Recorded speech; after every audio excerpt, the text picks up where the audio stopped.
තමුසේ මාව මිරිකලා මූණ කැත කරන්නද හදන්නේ? මාව තවත් රතු කරන්නේ නැතුව දැම්ම කෝමාරිකා ටිකක් ගන්න. ඔන්න මම ආවා. මාව ගලවන්න එපා. ඔතකොට තව අය එයි. මාව ආයෙත් කළු කරන්න නම් දැම්ම නෙල්ලි තෙල් ටිකක් මගේ මුලට ගන්න. ඔතකොට මම හරියයි. බලන්න මගේ කහපාට. මම කැතයි නේද? දැම්ම දෙහි කෑල්ලක් අරන් මගේ උඩ හොඳට අතුල්ලන්න. එතකොට මම ආයෙත් සුදු වෙලා පිරිසිදු වෙනවා. මම එල්ලෙනවා වැඩි වගේ නේද? හැමදාම විනාඩි 2ක් මාව උඩට මසාජ් කරන්න. එතකොට මම ආයෙත් තද වෙලා ඔයාගේ මූණ ලස්සන කරයි. එකක් පැලිලා වේලිලා නේද? රැට නිදාගන්න කලින් එළඟි තෙල් හරි බටර් ටිකක් හරි මගේ උඩ ගන්න.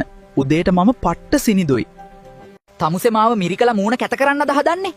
මාව තවත් රතු කරන්නේ නැතුව දැම්ම කෝමාරිකා ටිකක් ගන්න. ඔන්න මම ආවා. මාව ගලවන්න එපා. ඔතකොට තව අය එයි. මාව ආයෙත් කළු කරන්න නම් දැම්ම නෙල්ලි තෙල් ටිකක් මගේ මුලට ගන්න. ඔතකොට මම හරියයි. බලන්න මගේ කහපාට. මම කැතයි නේද? දැම්ම දෙහි කෑල්ලක් අරන් මගේ උඩ හොඳට අතුල්ලන්න. එතකොට මම ආයෙත් සුදු වෙලා පිරිසිදු වෙනවා. මම එල්ලෙනවා වැඩි වගේ නේද? හැමදාම විනාඩි 2ක් මාව උඩට මසාජ් කරන්න. එතකොට මම ආයෙත් තද වෙලා ඔයාගේ මූණ ලස්සන කරයි. එකක් පැලිලා වේලිලා නේද? රැට නිදාගන්න කලින් එළඟි තෙල් හරි බටර් ටිකක් හරි මගේ උඩ ගන්න. උදේට මම පට්ට සිනිදුයි.